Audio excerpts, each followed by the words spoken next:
Welcome to Life with Legends, Justin Bell here, and a happy new year. Well, I thought this was the perfect way to kick off 2023 with one of my best friends in the whole wide world, Gil de Ferran. Definitely one of the friendships that I value most in my adult life is the one that I share with Gil. You know, we got to know each other really well when I moved to America at the end of 1999. We lived close to each other and our families really did become a part of each other's lives. It was definitely interesting for me to watch his life as a top IndyCar driver and how he handled it. So different to mine. I needed to probably pay a bit more attention and maybe I'd have been more successful. You know, whether it was the training or the PR, he was really everything a pro should be. And when it came to race weekends, he had an intensity that was almost scary. Definitely not always fun to be around, but he got the job done. But there was another side that really reflected his Brazilian roots, and that was the ability to embrace the fun side of life. Every Monday after a race weekend, we had these huge barbecues, and much laughter and shenanigans ensued, as you can imagine. I believe, though, it was that ability to offset the demands of his racing career with family and friends that contributed to his success. Winning the IndyCar Championship for Team Penske in 2000 and 2021, as well as the Indianapolis 500 in 2003, Gil really was a force to be reckoned with. And ever since then, his career has been pretty wide-ranging, but mainly with a connection to the sport that he loves so much. I've been planning to sit and talk with Gil for months, so when we finally did, we had a lot to cover. He's one of the most articulate men I know, especially when you remember English as his second language, and loves nothing more than deep, lengthy conversation over drinks that extends well into the early hours. Food's always involved, and we share a love of cooking that makes us look like an old married couple in the kitchen. You know, he's a fascinating human, and I hope you get a glimpse of all these layers in this episode of Life with Legends. Happy New Year, make it a great one, everyone, and enjoy the show.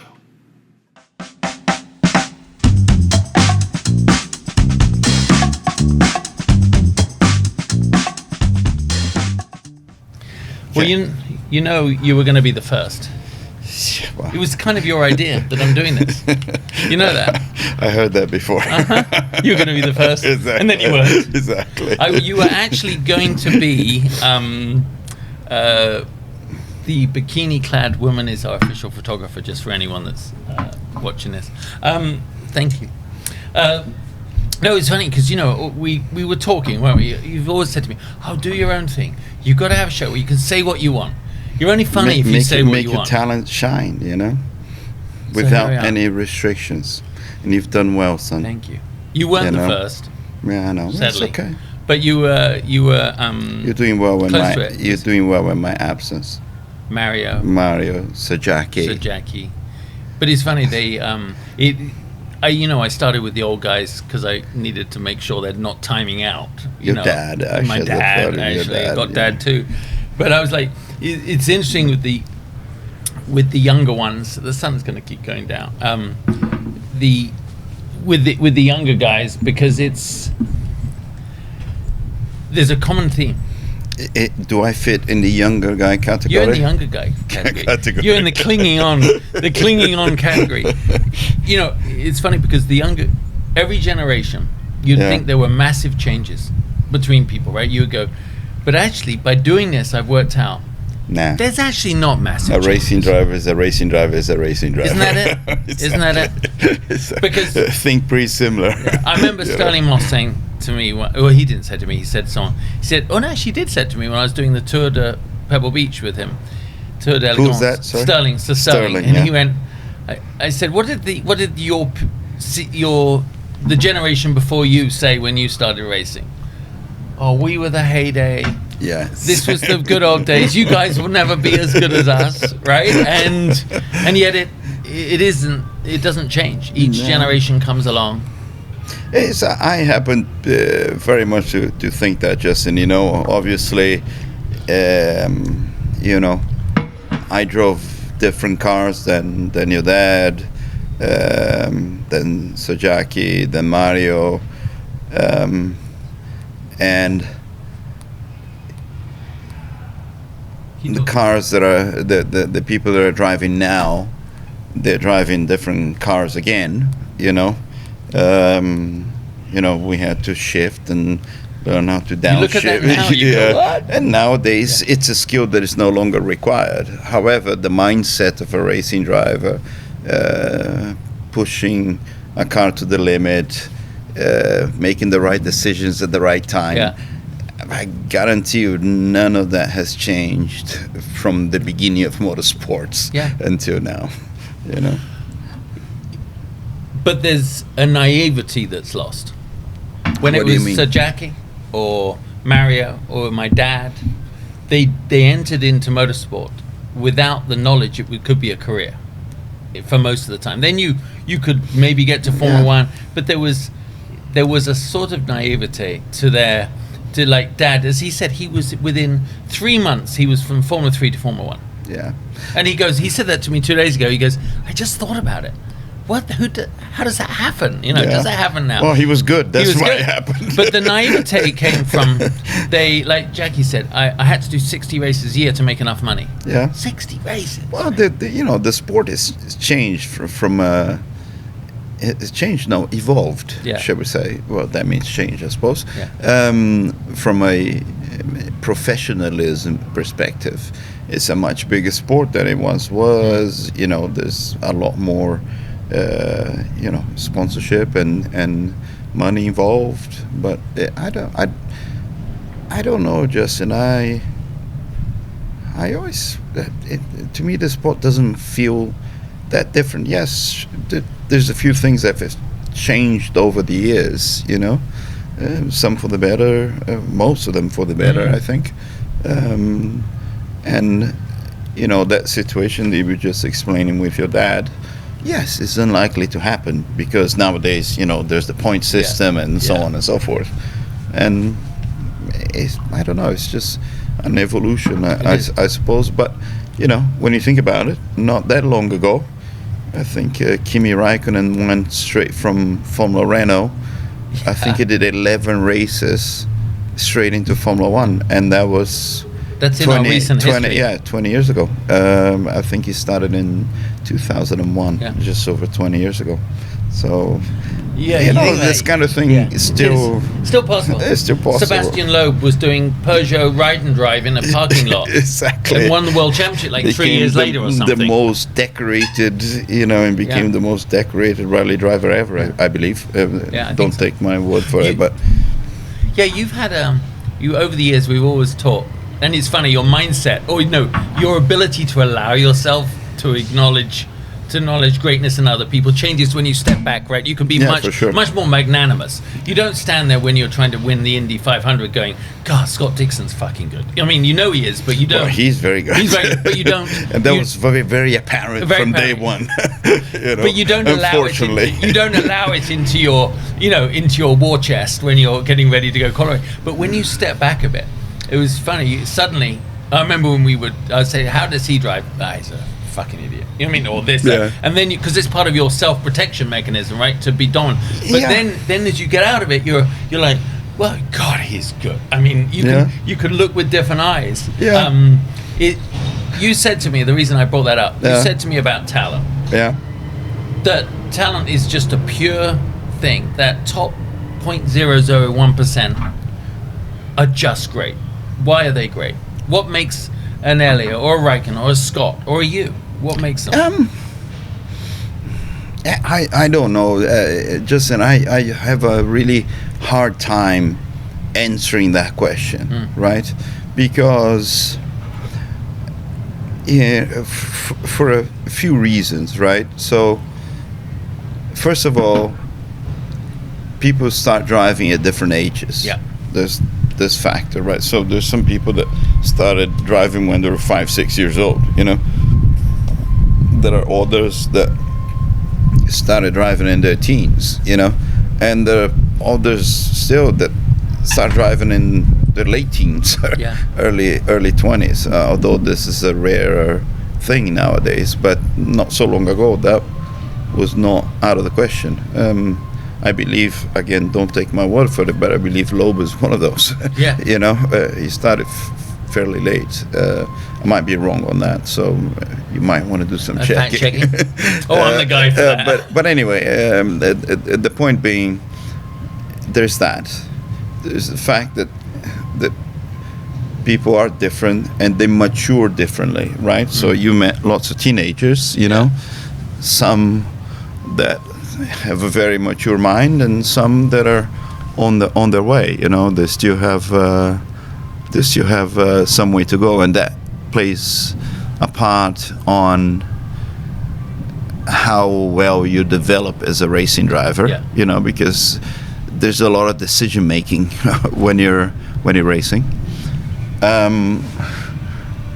There is the amount of track time, you know, that one gets to crucial years. There is mentorship that can come from the most unlikely places in different phases of your life, you know, and it's very difficult to distinguish between what is, you know, some sort of physical attribute that one may have to a higher degree than someone else versus all these other factors at play.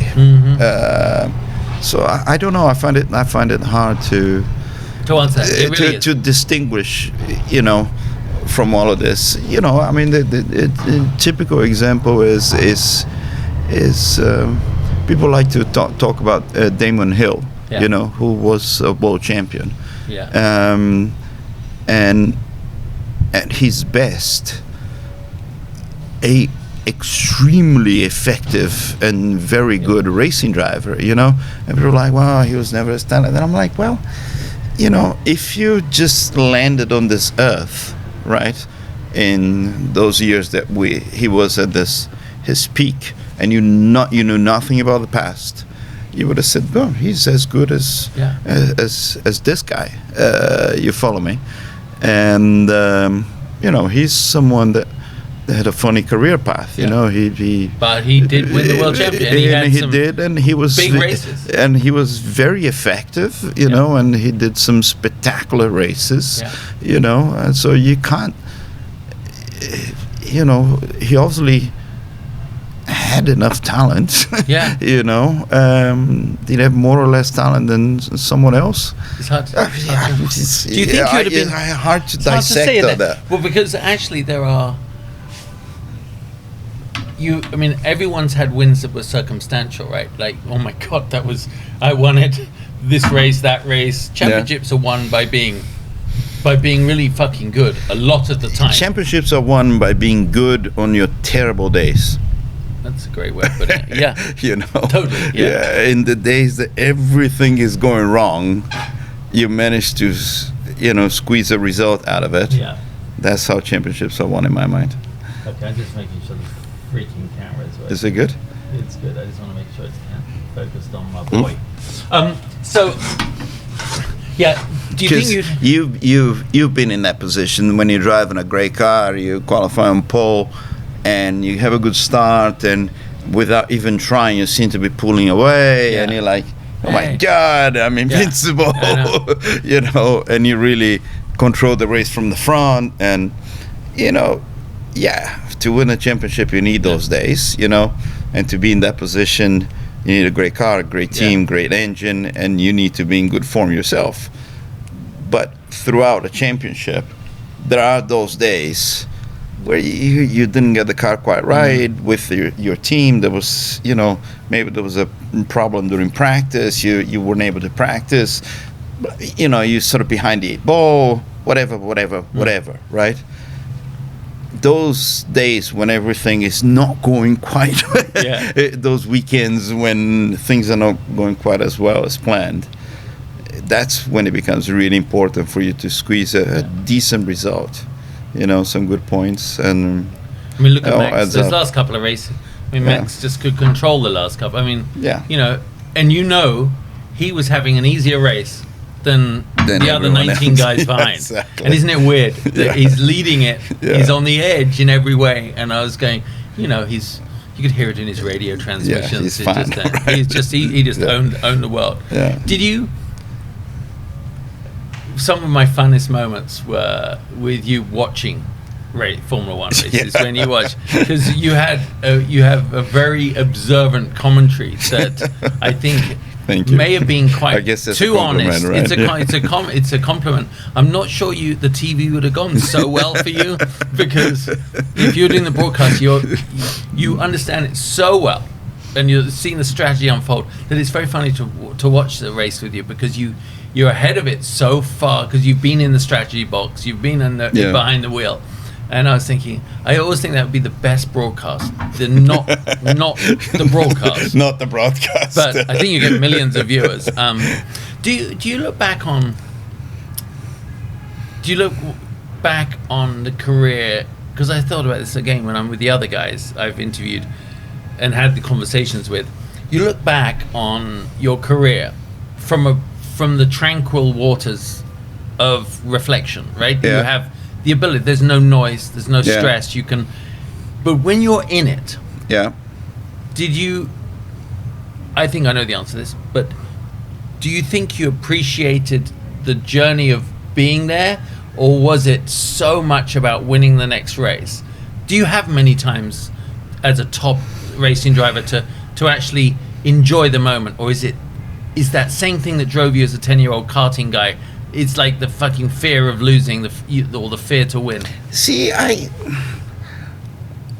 never had that mindset, Justin. That mindset, the fear, right? It was never really present in a way. Really? No, I came at it from a positive perspective. I want to do this. And I want to win, you know. Of course, there's a million moments of frustration, right? But it was never from a negative perspective, right? Yeah. You know, and I hear other drivers talk about, well, I wanted to prove that I could do it. I'm like, okay. Fair. I never thought that way. You know, I always came in from the angle that I want to reach further. You know, I want to, if I'm at this level now, I want to go to this level. You know, if I'm this level now, I want to go to this level. Particularly as I got older and more mature, you start analyzing not just your driving, right? Every aspect of the craft of becoming a good racing driver, how you deal with the team, and, what's your mindset going into a practice session versus qualifying versus the start of a race versus testing versus, communication skills, understanding of tires, engines, how do I control my own emotions? So there's various aspects, to do externally with the team, and there's also business aspects about being a good racing driver. But when you talk purely about performance, right, it's about, your driving technique, your attitude, your mindset, your physical conditioning, your decision making, so on and so forth, and then there's the aspect of performance. How do you exploit the performance with the team, with the mechanics, with the engineers, with the engine You enjoyed builder. the whole package. I loved every second of it. Because it was that must be your engineering mind. Yeah. My dad and I loved every aspect of it, Yeah. So when people are like, racing is not like, it's not like athletics, so you depend so much on the machinery. I said, yeah, I love that. Yeah. Because it is different than all the sports. It's not just, the fact that you're driving. It's the fact that you are part of the machine. You're helping that machine become a better machine. You're exploiting the machine in different ways, and I always loved that about the sport. It was relentless, really, because when you're trying to do that and bring everybody together, it is relentless. Do you think that, obviously, when you went to run the Formula One, despite all the other trials and tribulations of doing it, you were just shifting your role in the machine to a different place in the machine, right? But someone else was doing your old job, and then you're in the other job. That must have totally opened your eyes to the other side of the racing machine. For sure. It was interesting to, step away from the cockpit and literally immediately into a big role with Honda in F1, and seeing it work from the other side, and actually at the same time learn and contribute and try to contribute at the same time, and try to make good decisions and so on. But it was a really interesting switch, and in a way it didn't feel like too big of a step with Justin, because you thought like that anyway. And I love I love everything about making a good car, developing a good car. I always loved working with other people involved. Maybe that stems from the fact that my dad was an engineer. Maybe, I don't know, but you were cut out. I always liked that side of it, that side of things. So, for example, one make series is, it's for me very fun. You can't stand it. Well, it's not that I can't stand it. It's a very foreign concept. I understand the cost and blah blah blah blah blah. I get all that, right?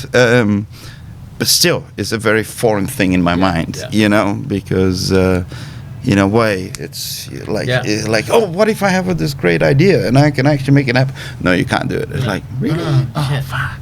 Yeah, I know. We're going to come back to that, because you did talk about like singular performance when you went to IMSA with your own team. Yeah. But we'll get back to that. But because I was just thinking about Formula One, a young Brazilian kid is obviously going to be thinking, I want to be a top Formula One driver. Yeah. And no one, I don't think, gets into racing for any other reason than to play at Wimbledon, effectively, right? The same thing as in tennis. You want to go to Wimbledon, might not get there. I just had this weird analogy in my mind. As you know, I have weird analogies. It's like you were trying to date, all your life you thought, oh, I could date Claudia Schiffer. Yeah. And then you do get the chance, but you get notes to Claudia Schiffer, but you're actually just waxing her legs. You're not dating her. You always wanted to be in Formula One, and when you went there, it wasn't to be behind the wheel, right? I mean, you got maybe to know more intimately than you ever chose to. The sport that you never intimately knew as a driver. Yeah. Did you have? I mean, I know you answer these questions very logically, but to look at that Formula One car, you must have got a little twitch going, fuck, if I was 10 years younger. Exactly. There were sometimes, especially when you go to great circuits that I drove before. Yeah. You're at Spa, and I'm like, I wouldn't mind having a go at this, But at the same time, Justin, to be a top level racing driver, operating, at the very sharp end of the field, whether it's Formula One or IndyCar or sports cars or even Formula E, it takes a special mindset, and some people can sustain it for a long time, others can't, And when I stopped at 35, it's amazing, really. Think about that. But I got this feeling that I couldn't sustain that level for another, 6-7 years, which some of my colleagues did, and well done to them, but I was kind of, done. And is that part of your analytical mind? Do you think you're so rational for a passionate I don't know guy? That I'm that rational. No, you're a juxtaposition of. I know you well enough. There's the totally passionate human guy who also can balance it with ice cold rationale if you need to, which is an interesting, not a Brazilian trait necessarily. Yeah. I think you made the right decision, Yeah. as proved by what you did afterwards. But then, I was as surprised as anybody when the IMSA thing came up. Yeah, I was also surprised in a way, because I had been retired for, let's think, like 5 years Like already. 5 years, right? Yeah, 5 years, and because we were doing the IRL, I hadn't driven a road course since for seven or 8 years. Wow. You know, Really? because IndyCar at the time was oval only. Yeah. You know, my last 2 years was oval only. Last 3 years. No, last 2 years was oval only. So I had 2 years to that. And but I think because the good relationship I had with Honda, you know, they wanted to increase their presence here, and so we started the team, and I said, look, if I can't do the lap time, you know, I wasn't really looking for a job as a racing driver. No. You know, I could see how I could contribute to development of my own team and to the whole, you know, Acura Sports Cars program behind the wheel. I could see how that was a positive, but I also, you know, you got to do the lap time, Justin. Yeah. You know, you have to do the lap time. You know, you can't, in the end, you can't, oh, but I'm really experienced, but you're second and a half off. Yeah. You know, forget it. You know? And you also, for the second time, were nurturing a young talent. Yeah, so. You did Elio. Yeah, well, I And then don't you know had if I Simon. tried to nurture Elio, but, No. So the point at the time was, I'm like, okay, who's the hottest young shoe here that I could, you know, that is available and is, you know, very highly regarded and so on and so forth. And that was, to your point, Simon, you know.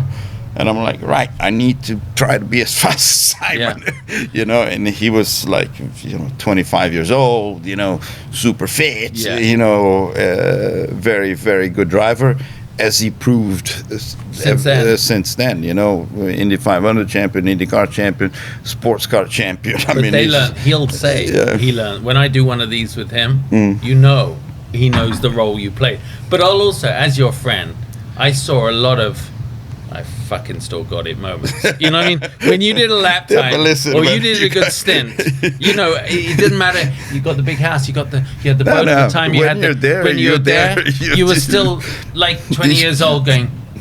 No, but Justin, that's and I love that, by the way. That's what that is actually what it's all about. You're correct. I mean, listen, I was always like this, right? So I stopped at 35, right? Yep. But there's young guys that were in their early 20s coming in and so on, right? So these people have 10, 12 years of me. Yeah. And you have to match them in every respect and add your experience to it, right? So it's no good you being 35 years old and a second off a guy who's 25 or 23. You know, you gotta commit. You gotta do the lap time, and if he goes flat through that, you gotta go flat too. You know, in fact, more often than not, I went the other way around. You know, it's like, no, I go flat through that first. You try and match me. Yeah, true. You know, but that's the commitment. That's what I mean about committing to the job at performing at your highest. You know, you can't be thinking, oh my God, yeah, well, I'm older now. No, you know, you put the lid on, you go like this, you know, you know, and it's gone. It's go time. You know, it's how do I exploit this thing to the maximum? How do I squeeze another extra tenth out of in a few hundreds here? That's the only thing in my whenever I was in the car, that was always the only thing in my mind. You know, I've never. You'd never struggle with struggle with oh my God, being distracted, really. Never. And I count that as a. That's actually a skill. As a blessing in a way. A blessing, yeah. You know, to say that is never entered my mind. You know, I remember the most difficult time I had with that, right, was I passed Elio in the 2003 500. I can't remember, just in like 20 laps to go or something like that, right? And I knew he was faster, right? Because he was on pole, he was on fire that year, right? And I caught him in an opportunistic moment in traffic. And now I'm leading with about 20 laps to go, and I'm thinking, then you start daydreaming, right? Oh yeah, well, what will happen if I win the Indy 500? And I'm like, dude, get a fucking grip. Yeah. Literally, I was talking to myself. I'm like, just stop, just drive, drive, because driving is what got me there, right? So stop just do thinking your about job. Just do my job. And my job at that very moment, there was not going to be any more pit stops. There was not going to be any more anything, right? My job was to drive as fast as possible and not to make any mistakes, to judge traffic properly, to get the restarts correct, to manage my tires for the last 20 laps, and that was it. Doesn't matter the consequences, good or bad, doesn't matter what kind of race it is. You have to forget that all that thing exists. That is your job, right? So just focus, nothing to be gained. Focus on that, Oh, the people in the grandstand. Man, there's no one in the grandstand, Oh, the Indy 500, the most historical. It can be the race around the corner. That's your job. Drive the car, drive the car. It's a bit like when you're younger and you look in the mirrors too much. Exactly. And you go in the end. I remember my team manager in Forza Lotus going, just stop looking in the mirror. Stop looking in the fucking mirrors. Yes, he can only go by you here, and he can only go by you here. Don't look behind any other time, because if he's faster, man. he's going to catch you, and if you're looking, he's going to catch you quicker. I remember those last few laps for you. It's very strange when it's your friend, right? And I know you as this guy who, on the Monday, and this is the wonderful thing, I do think you had a good work-life balance, considering the pressure. I tried. Mondays we would come to your house just up the street, barbecue, have a drink, do it. It was your letting off steam. I was racing a lot of the time. I let off steam. Everyone would come to your house and it was letting off steam. And I remember, Angela, your wife, she'd say, it's tongue in cheek, but you'd get more of an asshole towards the weekend, right? Because your world would focus down until you got the helmet on to start the race. But I think that one of the reasons you were able to do that so well is because of the balance. We barbecued, we go on the boat. I hope that today's drivers can get this balance. You get better at it over time. You get to know yourself. Because so much about performing well is arriving there with the right frame of mind, the right priorities and everything, the right feeling inside you, and so on. And sometimes it's not easy to get there, just tuned up. And people are different. Some people struggle more than others, and so on and so forth. But, as I got older, I also learned me, I learned how to dial down. I'm like, okay, I'm getting a little too obsessed with this. I need to, make a right here, and that is one of the benefits of maturity. Yeah, exactly. And like I remember as a go-kart driver, man, Jesus, 2 weeks before I was like, you're already, full of adrenaline 2 weeks before. And at the end of my career, I was much more deliberate, understood my own psyche a lot better. I knew in what frame of mind I needed to be to perform well.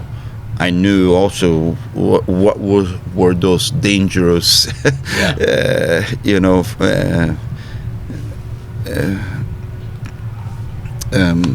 emotional states for me. They were dangerous, and I'm like, if I'm that friend of mine, I'm just you make so many mistakes over your career, and you go, right, why did I make that mistake? Yeah, totally. Because I was thinking about this, or because I was negative, or because I was this, blah blah blah.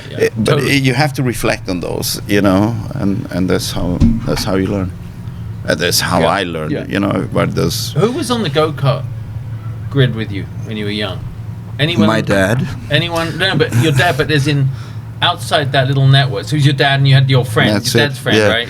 No, it was my dad, my mom, and a buddy of mine from school. Yeah. We had an engine builder, one chassis, 2 engines, 3 carburetors, and 3 sets of wheels. But you fucking loved it, right? It was great, great, was it man. really? It was great. And, I'm very grateful to my parents at that time because, I did all the mechanicking with my dad and my buddy, even my mom, helped. But, my dad being an engineer, he was very organized, and very methodical. So we had a book, with the setup of the go-kart, every lap time, every change that we made. It's amazing. You did it properly.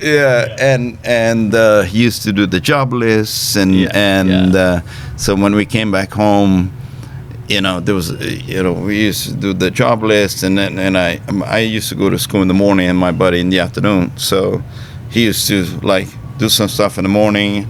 I used to go and do some work in the afternoon, and I'm proud to say that the car never had a mechanical failure. No. We had engine failures, but never nothing ever fell off the go-kart. It must have been. But your dad giving you those just simple discipline, logical approach. It was important to, for me. As I obviously at the time I didn't realize because I know no different. No. But over the years, I think that was an important part of my. Of your training, of your background. Exactly. Who else was out there? From the driver names, who else? Rubens. Rubens was there, right? Yeah, Rubens. My first year of go-kart racing, I was racing against Rubens, who had already been racing for 2 years, and Christian Fittipaldi. No way. Yeah, we were all 3 of us in junior. So Christian won the championship that year. Did he? Rubens finished second, and I finished third on my very first championship. Yeah, it was such a good time. I mean, it really is. I mean, then look at the career he went. I mean, just what a wonderful career. Kept his role as one of the nice guys, right? Everyone, but it's. I love it. When he was an incredible. He still is. Yeah, a great talent. incredible driver, man. Very good driver. Still obsessed with it. Still driving. He does, right? I know. Just sometimes I speak to him and say, "Rubens, really, man?" He's like, "I love it, man." You're like, "Okay," But you are so I'm such a believer in life having phases, right? That it's okay to embrace your phase. You could be a florist; it doesn't matter. You could literally have the phase and move on. Do whatever you want. But there are some people, they want their kids to drive. It's like, I mean, Emerson cannot stop being involved in racing. Mario, Emerson's got how many children, right? Yeah. And how many are driving? Yeah. It's absolutely incredible. But you're quite happy. You told me if you're haven't got a job to do, you're quite happy not to be at a racetrack, not to be involved. I have to say, Justin, if I find it hard going to a racetrack, if I have no responsibility, no job, I find it extremely difficult. You're not a good tourist. No, I'm not a good tourist at all, and I find it very difficult. And currently don't have much to do with motorsports, but I'm a curious man. I'm plenty busy. You never say no. I like working. I'm always. You're in a good phase right now. I think you are. I'm good. Yeah. Do you what era? Because this is a fun one, right? It's like someone asked me last week, what car would you drive? Obviously, sports car. If you had the chance to drive a sports car, because I drove an I62. I was like, if I could have driven a 917, just to feel a 917. A 917. So oh my God, you're nuts! But 246 miles an hour on the straight at Le Mans or something that did. But it's an era thing. You know, I love the lack of electronics. I love all that. You transitioned from one era to another. You're the last drivers that did, really, right? As you say, shifting and things. From this to this. You watch your old shifting for the corner, back up. I mean, that's crazy. At Indy, at 226 miles an hour, you're shifting. Fuck. I mean, these young drivers can't can't even imagine. One hand on the steering wheel. Yeah. You had a lot of tools in your chest at that point to do it, but I guess because you had to learn the skills to drive, stick, shift, and left foot brake and heel and toe in some cars. I mean, we had a lot of shit going on but I love that symphony of driving that you had back then. You know, to this day, I love shifting. Yeah, and I think a lot of people don't understand, and you might even disagree with me, but your ability, particularly to downshift well. In the wet, even in the dry, it makes a huge difference in the lap time. You know, because you can maintain the car stable while it's like braking. You know, like this. Exactly. And if you make a mistake on the downshift, you're going to lock the rears. But I love that. Exactly, and that was a skill that I, frankly, from when I started racing cars, that was a big thing. Unfortunately, it's a bit like walking onto a modern battlefield with a sword, saying, "I'm really fucking good with a sword." They're just going to shoot you in the head. Somebody asked me about that the other day. I'm like, look, it's different. That skill is no longer required. As once upon a time, for example, being kind to your equipment. You talk to your dad, for example. I'm sure he would mention that, right? They had to manage the gearbox. You have to manage the gearbox. You have to manage the brake. You have to manage bloody everything. Yeah. You can't hit the curves too hard. And blah blah blah blah blah blah. Le Mans now. That was one skill. Now you go to Le Mans now. They're qualifying every lap, which, by the way, that's not easy. No. So you see what I mean. So the sport has been evolving and changing. I don't know. Of course I like shifting, but the fact people are not shifting anymore, to me, is like whatever. It just means that if you ever, it's like the museum cars. Old bastards like us get the chance to drive them more because we can shift here. Exactly. The young kids have never shifted. No. I mean, you can't. I did something with BMW, the McLaren F1 GTR from '96. BMW here own it, and the new kids can't drive it because they just override the engine. It's not that they can't drive. Yeah. They just never needed to heel and toe. And they don't know how to do this. You got that beautiful V12 BMW engine, and it sounds good and it feels good. I love it. So, but your question about some nostalgic thing, we lost track of that. Yeah, we lost track.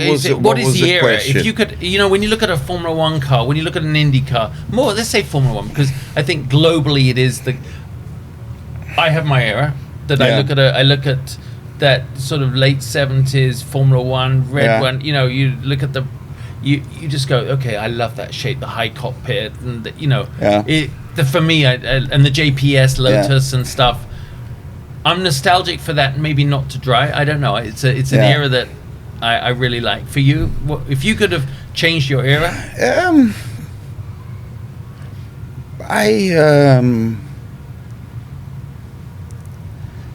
I'm trying to think. I mean, from an IndyCar perspective, I don't know if there's any era better than the last IndyCars that I drove. The kart cars, which was 2000 and 2001. They were so good, Justin. So much power, a lot of power, nearly 1,000 horsepower everywhere we went. It was,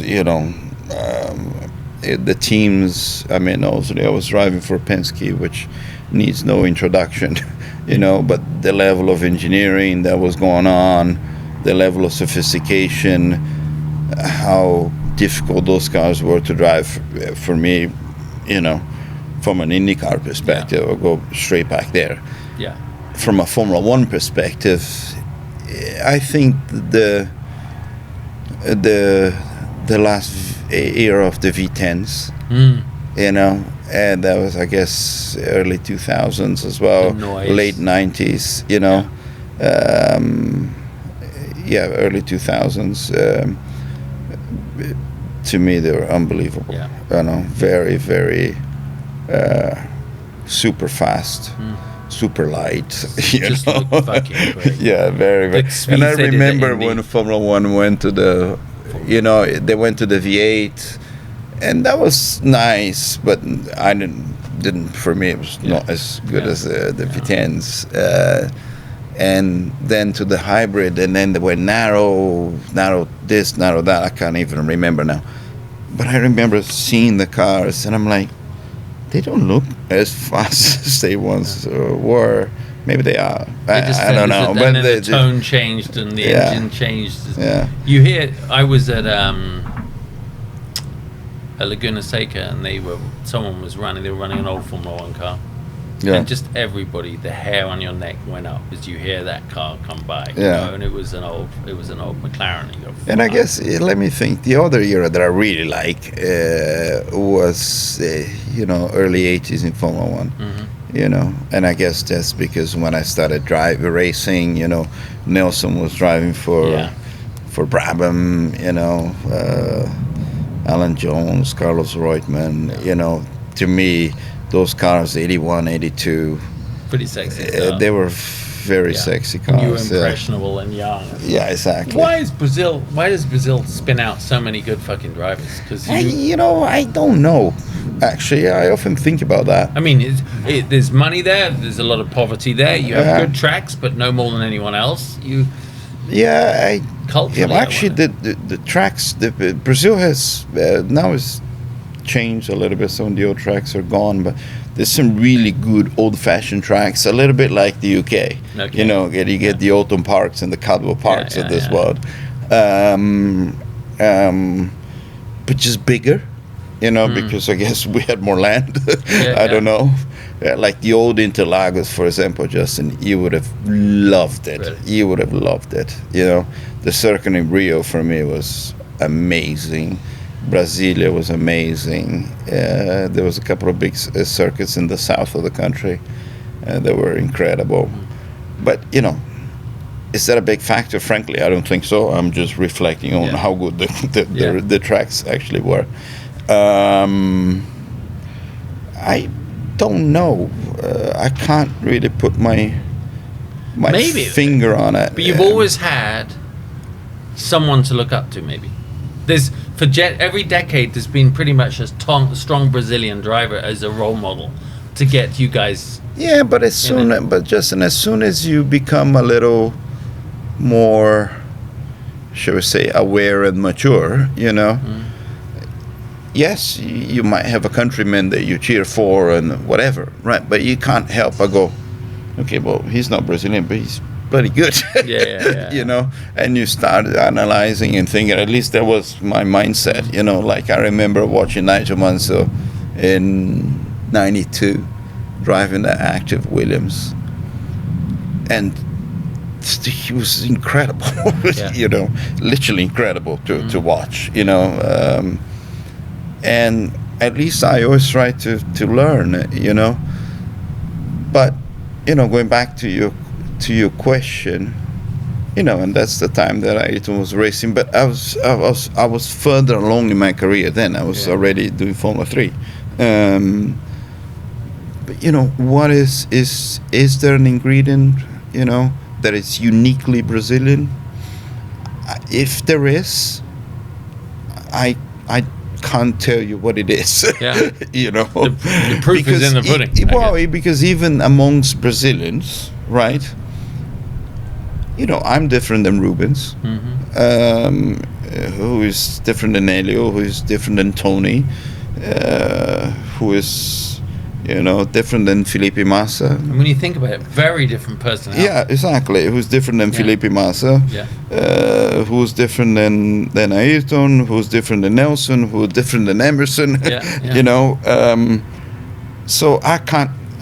I've often thought about it. I try to come up with explanations, and afterwards I think, nah, that was a bit daft. Yeah, there's no explanation. Well, there must be one, but I can't explain what it is. Sometimes, once upon a time, I thought that in Brazil, just to go through life, you got to be quite resourceful, right? And flexible, and so on and so forth. And I think that's an important trait for a racing driver, right? I actually think for you to be fast, for example, one of the key characteristics you need to have is creativity. You see what I mean? Which is people not often associated with being fast, right? And that means, creativity comes from non-rigidity, right? It comes from being flexible and trying to interpret situations. And I still think that's an important trait for a racing driver to have. Yeah. Resourcefulness, creativity, flexibility, and so on. But then you think, that's not uniquely Brazilian. No. You follow me? There's plenty of people that are not Brazilian.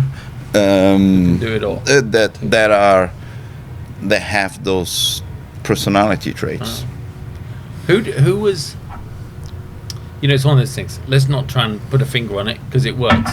So there's one. Well, it worked. I mean, it worked for a lot of for a long time. Frankly, right now, there's a few Brazilians coming up. There's a guy that won the Formula 2 championship. There's a guy that won the karting championship. Really? World karting champion, Brazilian. Not many of those, by the way. But I don't. We haven't had a Brazilian in F1, I guess. I can't remember, but I guess since Massa left. Since Massa left, shit, yeah. Yeah, and that's a while ago now. Yeah. Or did we? No, I don't think we did. Someone will write in. And in IndyCar, you still have Elio, but he's 47 or 48. Talk about that. Exactly. So it would be nice. It would be nice, I think, for the sport in Brazil, if there's another young kid, another young guy coming up. Who Elio must bathe in yak milk or something. And he's a very disciplined guy, right? For all the flamboyance that you see. But this is the thing, right? Elio, everybody thinks it's like Mr. He is Mr. Personality, right? Yeah, without doubt.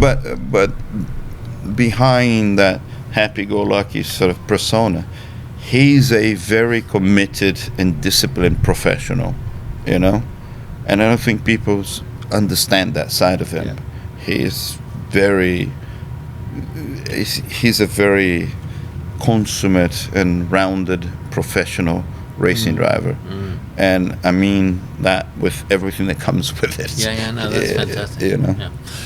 Anyway. So this is a question that I it's been fun asking, especially the older greats, because we all know, again, from the outside, as a fan, or even as another driver, you look into the driver's room. You're in the driver's meeting, and hey man, nice to see you. You had a little thing with a guy the week before, so you're not talking to him or whatever. There's a lot of dynamics. There's a lot of energy, right? Yeah. You're all there ready to fucking go to war against each other, but you're also all in your own minds. Yeah. If you're standing at the back, this is why I love doing TV. That's why I was able to look the same way you probably were when you went to do your stuff. And I go, when I was in that room, you're like, I'm great. I've got to be good. I've got to be great. What's going to happen today? But when you step outside, you look at you can see the energy between everybody. I don't care if it's Max and Lewis and this. But like I asked Mario and everyone, there's also you confide in yourself. You allow yourself even in your most highest moments, to what are those moments when you look at other guys and you go like for Mario or Jackie Stewart, like he'd look at Jim Clark and go, fuck, I can't beat him today. He's the guy. Yeah. I mean, even the top guys know who was their alpha male in the room. You know what I mean? Yeah. Who was the other tiger they didn't want to take on, Yeah. right? And I think everybody has that. Yeah. Or you see someone do something on track and you go, all right, Yeah. that was a good fucking moment. Who was that guy for you, or was there multiple guys? I think there were multiple people over time, and this is the thing, Justin, that, you know, going back to the positive versus negative outlook in things, right? I had no issue in my mind thinking, you know what, that was a good performance. Yeah. Well done. Okay, good. You had me beat, you know, or I'm not sure even I could have done that, Yeah. right? Yeah. Because in a weird way, from my own psyche, right, having some respect for my competitors and their abilities actually meant that if I was managed to surpass them, I would feel good about myself. Yeah, totally. And you see what I'm saying? Because I'm like, hey, I'm racing against Justin. You know, I think he's a pretty good guy. Now I'm going to try very, very, very, very hard to exploit every avenue and every ounce of me to try to, you know, surpass you in a race competition. Doesn't mean that I hate you, and the fact that I respect you. Now I beat you, and I'm like, okay, that means something to me personally. You see what I'm saying? Yeah. And maybe also, in a weird way, you know, when I started racing against much younger competitors, I'm not so sure I really enjoy that, frankly. Not because of a lack of respect, because, man, some of these kids were so incredibly talented coming up, but because I couldn't relate anymore. You see what I mean? So, having it's like being and other people are different, man. It's, you know, like Michael and Mario raced hard against each other, right? That concept does not enter my mind. Like, I couldn't see myself banging wheels with Luke, my son. Yeah. You know, and so when the age gap started increasing a lot, right? I'm getting to the end of my career. We got some guys coming in their early 20s. I'm like, man, this guy could almost be my son. Yeah. You see what I mean? And I found it hard to have the same competitive feelings if I felt that way. I don't know if that makes any sense to you. I mean, I think it comes down to, right, you almost knew the territory that came with your generation, right? Yeah. You knew the landmarks of what they were like. You knew where they'd come from. Yeah. Because you'd all walked pretty much through the same fire Right, to get exactly. to that point. But these new kids Give or that take come, a few years, give or right? take a few. But the new kids are coming. You hadn't seen a simulator until the mid 2009, 2010 or something. you like that. used to walk a track to learn it. Yeah, Or exactly. take this or run I it. still did. Yeah, no, but you know what I'm Yeah. saying. These guys have done 1,000 laps of On the Silverstone yeah, before they different thing. they've done 1,000 laps before they left their bedroom. Yeah. You know, 10,000. This is very different. It's very different. But like even with Simon, for example, right? That was an interesting dynamic, right? Because I'm 40, he's early 20s, Yeah. right? And yes, my commitment is to success, right? So if I'm sitting in the cockpit, I need to do his lap time, Yeah. right?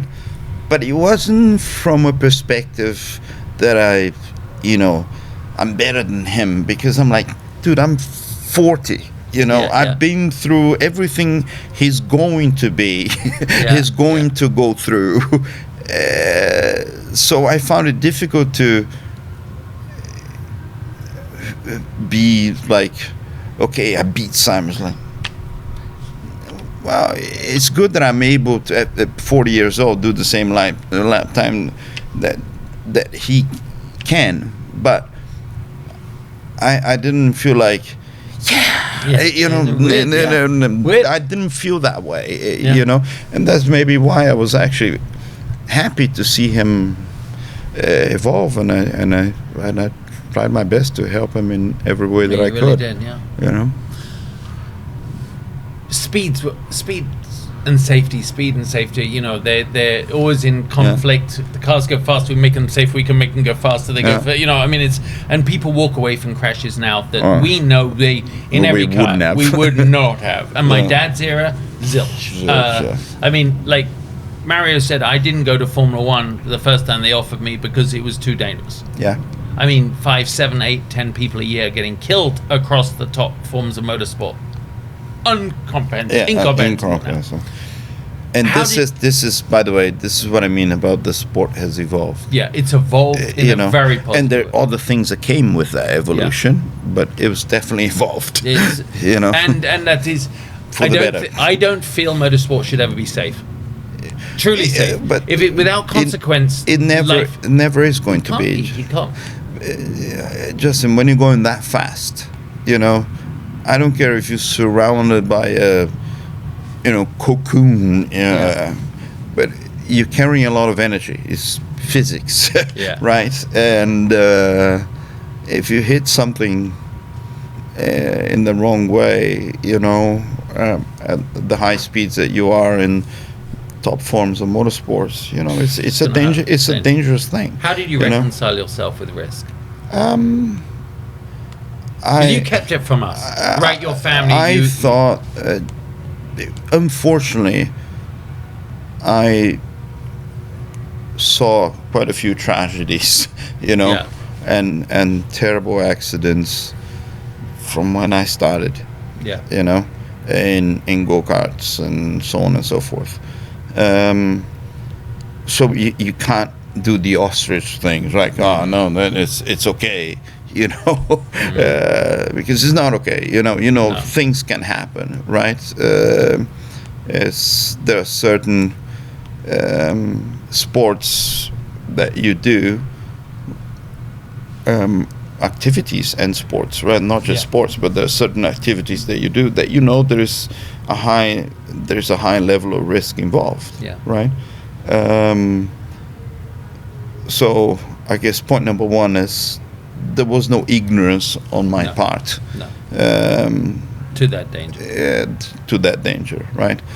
And, you know, I guess I was following Formula One in an era that, you know, 82, Villeneuve got killed, you know, Paletti got killed.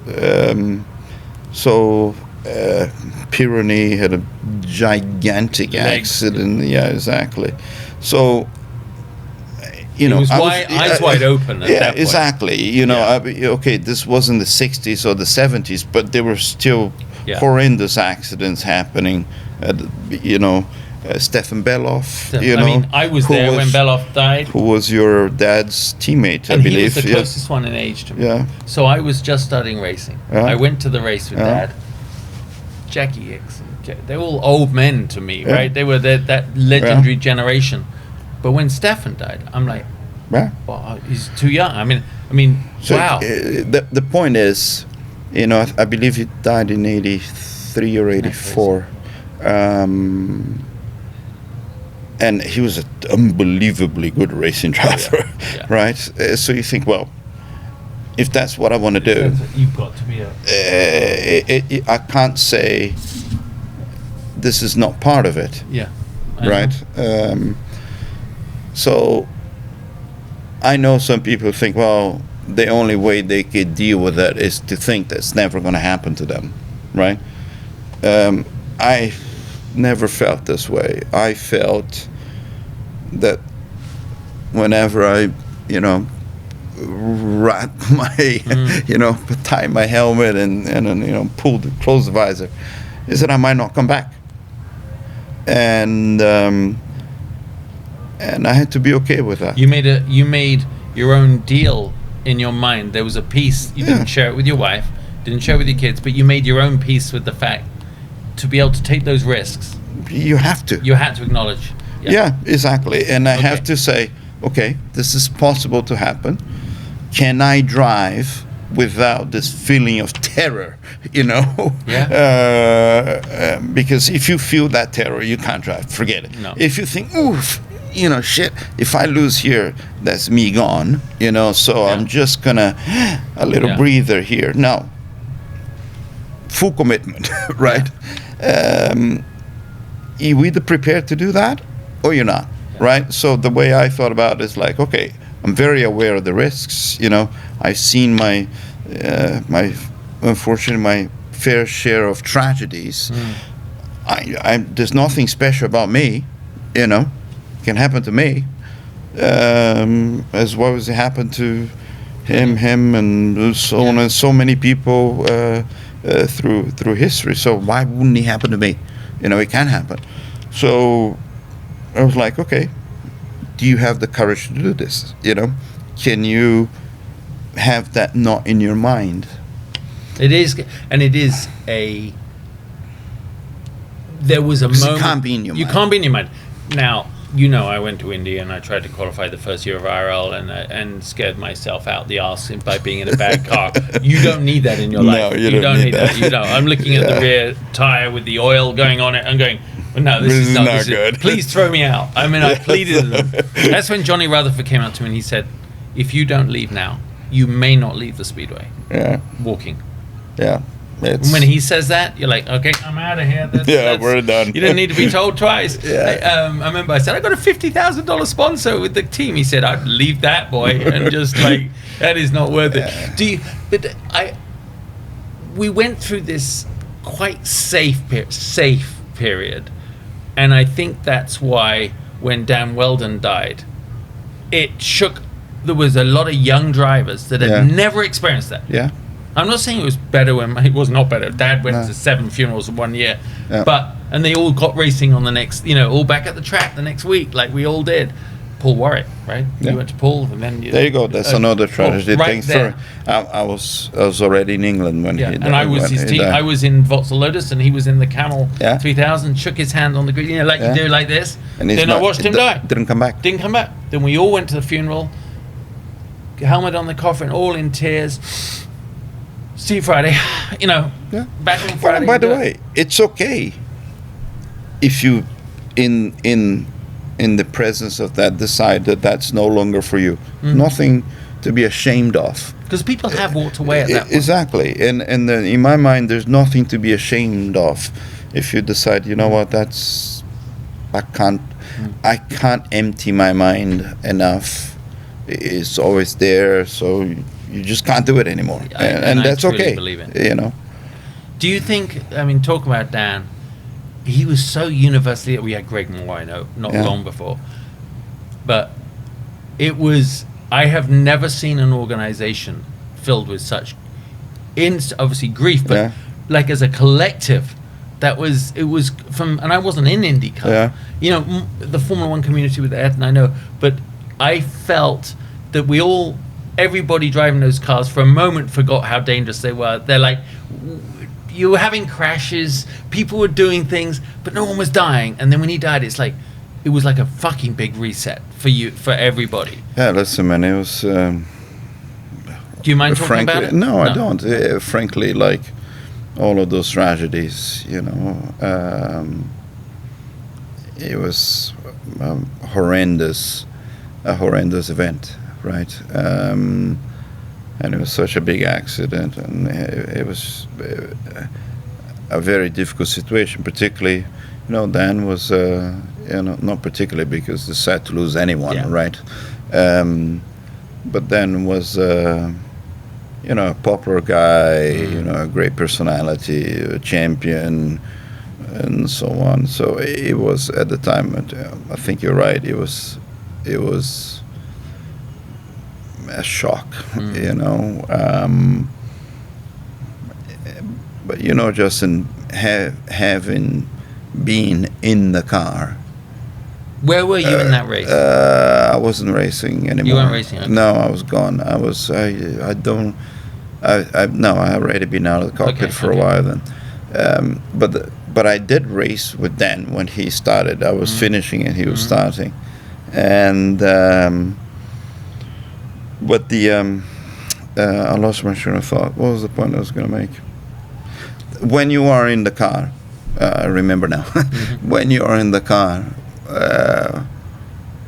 like I said, those cars that I drove in the early 2000s, or even the IRL cars that I drove in 02 and 03. If you don't understand and realize that there are some serious risks involved, you must be blind.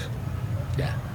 You must be blind, right? Yeah. Even you were talking the other day about that record in Fontana, blah blah blah blah blah. Yeah, totally. And you think, okay, well, I'm listening. if something goes wrong here, it's not going to be pretty,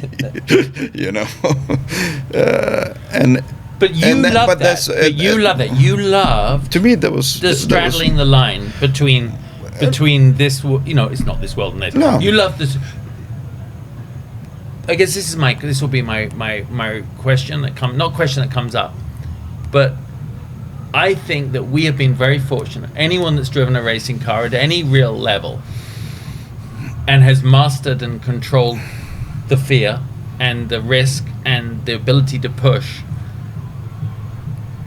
I think we have this appreciation, I'd like to think, for living. I believe only if you're a soldier, you can only appreciate life if you've risked living. And I know it's a bit trite, and maybe people say, well, not everyone gets the chance to. Or they cross the road, or they go bike riding. But I tell you what, it changes your perspective on everything you ever do. No, I think you're not wrong there. But I think not but and. Okay. Sometimes I use but incorrectly. And I think that is not correct just to glorify risk. Okay. As I said, risk there's some inherent risk in motorsports that it's impossible to get away from. Okay. However, I don't believe it's right to glorify risk, because if you've been anywhere near close to one of those tragedies, you want to avoid those situations as much as possible. So I think all of us involved in the sport, in whatever capacity we are, right, we have to continuously try to make the sport safer, with also the understanding that there's a risk there. It will always be there, right? And it seems like a bit of an oxymoron, right? So, hold on. You're trying to make the sport safer, but you're also saying it's risky. Yeah. It's like jumping off a plane. There will always be a risk associated with that activity, right? Now, you should always do everything possible to mitigate every aspect that you can in terms of risk, so that there is no serious injuries or loss of life, But at the same time, however well developed it becomes, jumping off a plane will always be more risky than walking down the road. Same thing with racing cars, It will always be more risky because you're going 200 miles an hour in a confined space with a lot of cars around. It's carrying a lot of energy, and unfortunate things can happen. And I think we all have to continue to improve the safety aspects as much as we can. I'm not one to glorify risk, even though I've seen it and I don't want to see it again, Justin, frankly. But we all have to, in the end, accept there is always going to be some risk. Does that make any sense to you? Yeah, it makes total sense. Yeah. We can't. It's rather like soldiers who come back from war. They don't glamour. The kids on the way in are excited to carry the guns. But the ones on the way back, they don't. There's no glory. Actually, I remember one of the things I was going to say. The best I think racing in particular is very difficult to portray in movies, right?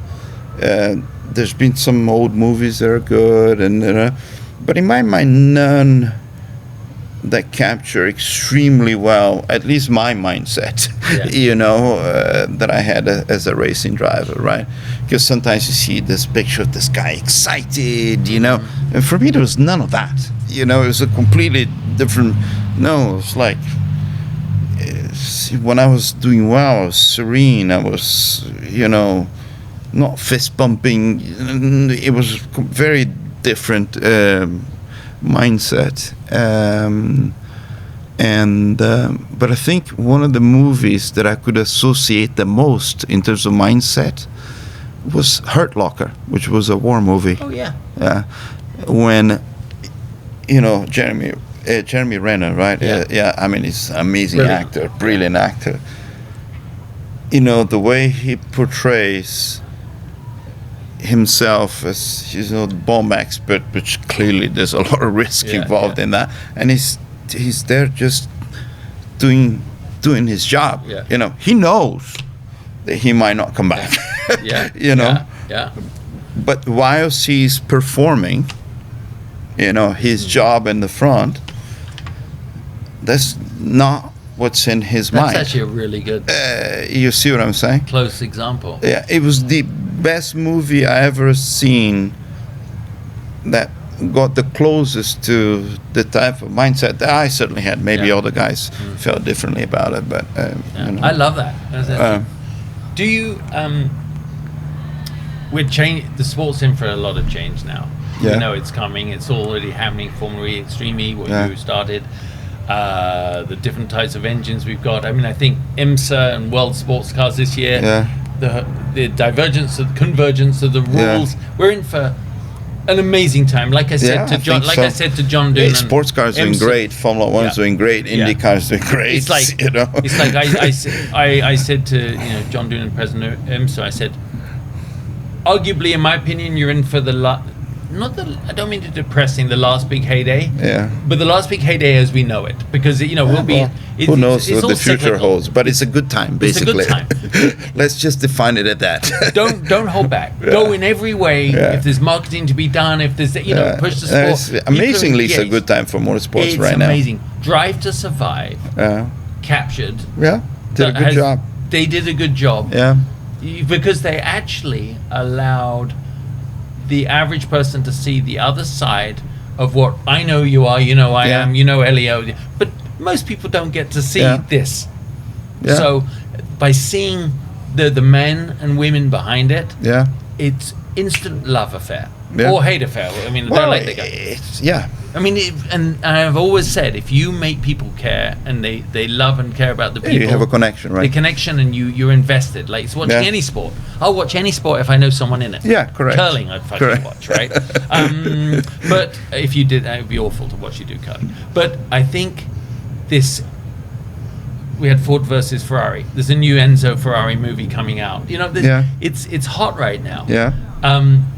Which is an exciting time. Yeah. To be involved in our sport. Yeah. And for these young men and women who are coming in, I think it's an exciting time if they can hold on to their skirts as they do it. What's your hopes for the business? Do you think it's just is motor racing in its purest form going to exist? I think.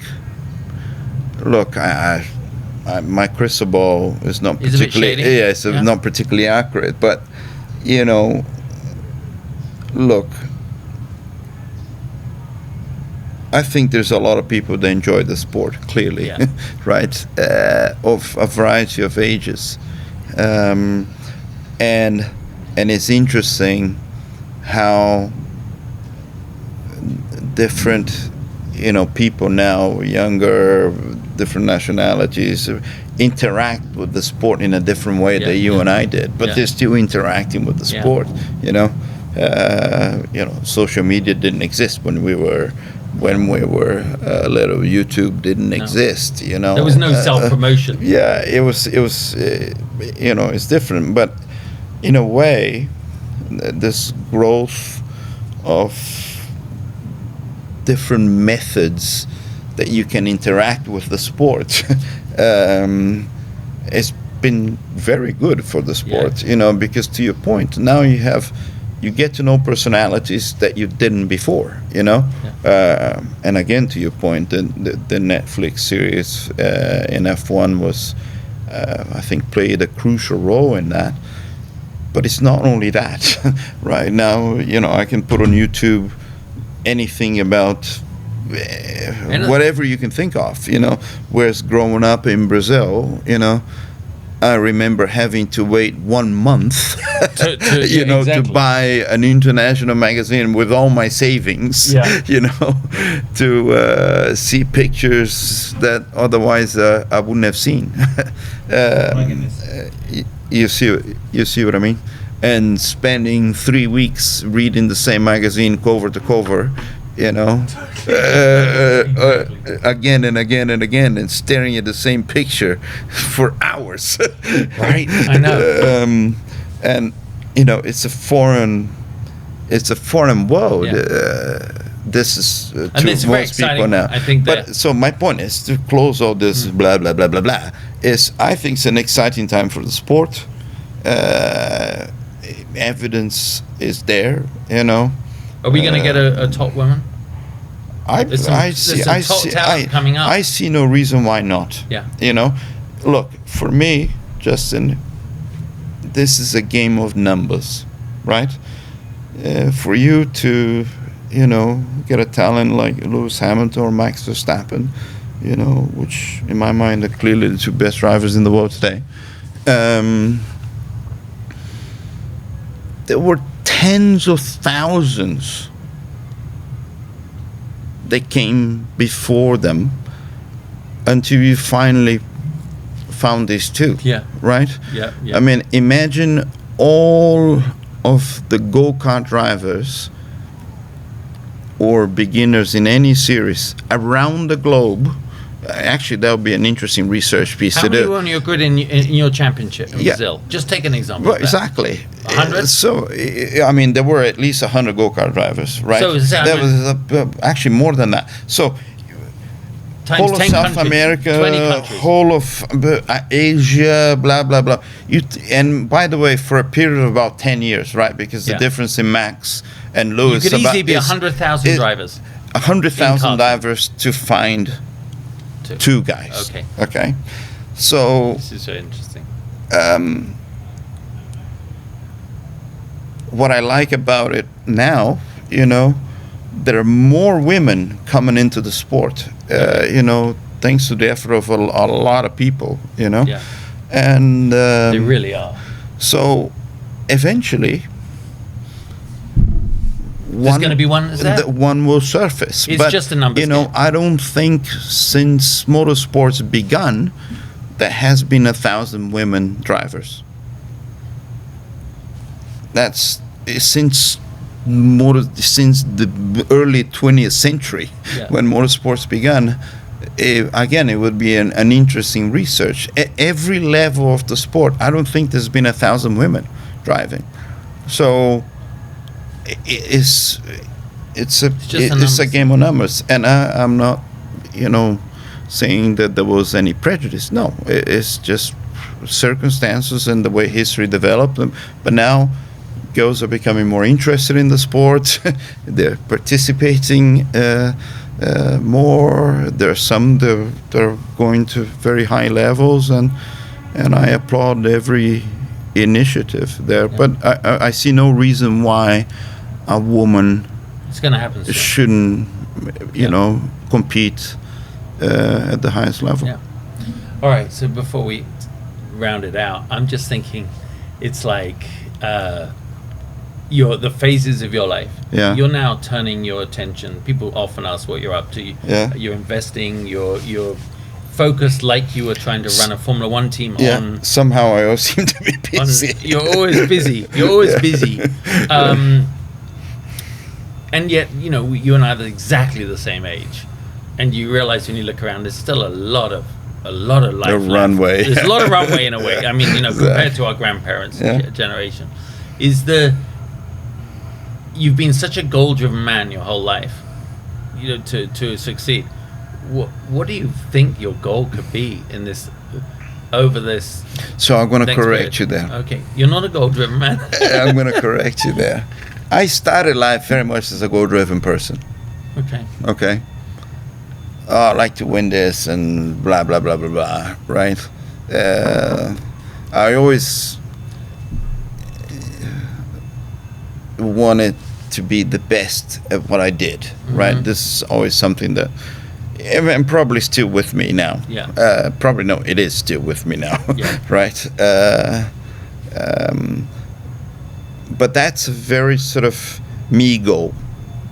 Right. It's not an achievement goal. You see what I'm saying? So I started life thinking, oh, I want to become Formula One world champion. I want to do this. I want to da da da da da da da. And as you start going through it, right? And thankfully, I managed to achieve some of my goals. Maybe they were too low, you know, quite early on. And then you realize that you wake up the next day and life goes on. You see what I'm saying? So you're like, oh, yes. I did it. I did it. Oh. Yeah, okay. So you go to bed, you wake up. Yeah. And you're not dead, you know. Big helicopter. So wait for the chopper. What is that? Don't know. That is a big ass I helicopter. think it's a Coast Guard helicopter. Going down, following the boat parade. Yeah, Yeah, good point. that's it. So I sort of like, I just like my life, you know, and I like the process of my life, you know. I like the thing about waking up excited about doing something well, you know. So that's what I mean. I started life, you know, in my teens thinking I wanted to accomplish this and accomplish that, you know, and conquer this and conquer that. To, as I matured, frankly, relatively early, to think I want to do well, I want to improve myself, you know, and I want to continue to enjoy what I'm doing. So as I sit here today, you know, I love people that have a 10-year plan. I have no 10-year plan. Zero. I have no idea what's going to happen in 10 years. You know, I just sit here and I say, okay, what's in front of me? What do I like doing? You know, and thankfully I'm in a position that sometimes I can choose, you know, which is not always possible, but sometimes I can, you know. Can I do this well? You know, and am I going to wake up excited about engaging in whatever I decide to engage in the next morning, you know? Obviously, nothing is ever 100% flowers, you know? And that's it, you know? And in my experience, if you walk this road the best you can, good stuff always happens. Yeah. You see what I'm saying? It always happens, you know. And you just have to put yourself out there. To be in a position. Keep walking. You know, because by the way, all those 10-year plans that you make, oh, I want to do this, and in a way, you have no idea. You sort of imagine what it would be like. You know, because you heard, you read, your teacher, your friend told you about this, but you actually have no idea. No. You know, you haven't lived it. You haven't lived the future. You can't live the future. And you haven't lived the situation that you, by definition, you haven't been in. You know, and by the way, you might sit there and go, "Oh my God, I actually don't like this." You see what I mean? And you know, a lot of people struggle with that, right? Because it's like, oh my God, all my life I dedicated myself to achieve this goal. Now I achieved this goal, I'm in this situation, and I hate it. you know, and that's not a very nice situation to be in psychologically. So, you know, now Justin, I have been living like that for many years now. One foot in front of the other. You know what's in front of me. Tackle it, deal with it. The best, exactly, with pleasure. Yeah. That's what I mean. You know, remember we were right at the beginning of the conversation about the fear and the negative perspectives.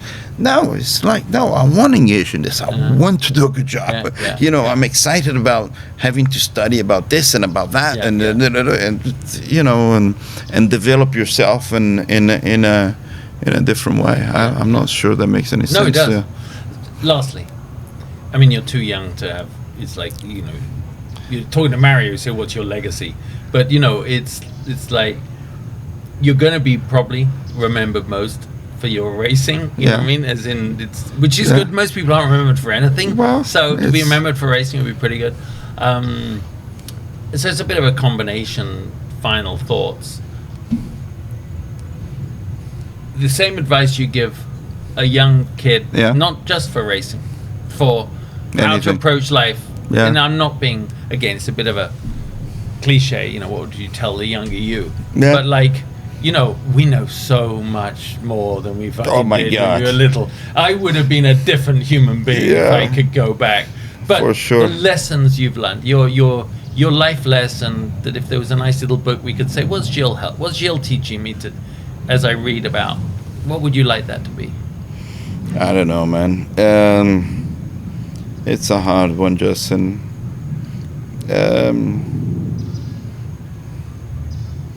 You gotta have, you know, okay, maybe I think, when I think about this question, I think about, you know, what have I constantly telling my own kids or my friends or people that I care about, right? And it's, first you need to have passion, right? Because passion is the energy, right? That is the fuel, right? No passion, no desire, you know, is what fuels you, you know. And so I don't care what you have passion for, you know, but you have to, you know, there's nothing better than waking up in the morning. It's like, yes. You know, there's not, so being in that situation more often than not, it's a privilege, you know. So you'd almost say follow your passion. If you're passionate, you can make it. Yeah, well, I'm not. No, I didn't say you can make it. Okay? You have more chance. No, because the definition of making it is I have an issue with. You made it. Yeah. You know, I know you would have said, well, wow, I didn't actually. No, you made it, you know, because you had passion, you lived a good life, you loved the sport, you made it. You see what I mean? So my point is, if you live your passion, you're probably going to have more good days than bad days. Okay, I don't know where you're going to get to. That's a whole nother discussion. Yeah. Okay, but you're going to have more good days than bad days, right? And that's, by the way, that's a good life. It's a good life. Right? If you have more good days than bad days, that's a good life. I think the second thing is, and that was helpful to me, and I'm sure, you know, it's been helpful to a lot of other sportsmen and businessmen and other people, is, shall we say, is the ability to be extremely self-critical without losing your confidence, right? So in any situation, not just in driving, right? It's the ability to say, I'm interacting with you, you know, and I say something that I'm like, oh my God, you know, why, you know, and I have to come back to you afterwards and say, Justin, you know, I'm sorry, man. You know, I was in a bad frame of mind. it wasn't I felt that I wasn't interacting. I didn't do well with you there, and being able to see that, act on it, bring that to you without losing your confidence, right? Without thinking, oh my God, I can never be in a social situation again because and that's just an analogy, an example, right? But in racing, that's particularly true. Even if you think you drove the perfect weekend, you haven't. Yeah. There's always a little something you can do a little bit better, right? So you have to analyze things. At least I did, and it was helpful to me. I hate saying you have to, because it means that you're generalizing for everyone. Yeah. And I also believe everyone has to find their own way on how they work. But at least it worked for me. Where you constantly reviewing every step. You go into a meeting, you finish the meeting, and you're like, shouldn't have said this, should have done that, should have acted on this sooner, blah, blah, blah, blah, blah, and that's okay. You see what I mean? Or did well here, must remember that, but this constant reflection for me was very much part of it. But again, that's for you. But without losing the confidence, because you can really tear yourself apart, right? Because I don't know about you, but I made some mistakes that I go, Jesus, what was I thinking, right? That literally can destroy you, emotionally, right? But you can't, at least I didn't, go, oh no, I didn't make the mistake. Dude, you did. Yeah. And you have to live with it. Yeah. And you can't replay that because that's gone, right? So, and you got to go to battle again tomorrow. Yeah. That's what I love about us. That's what I think that's why sportsmen and women have a great perspective for the rest of their life. Yeah. Because I don't know about you, but in business I go, I can't die doing this. Yeah. And which is a pretty good equalizer, right? Yeah. And you're not going to die unless the computer falls off the wall upstairs, Gil. While you're doing your trading. It's unlikely, and also you can't lose next week worrying about the race you just lost.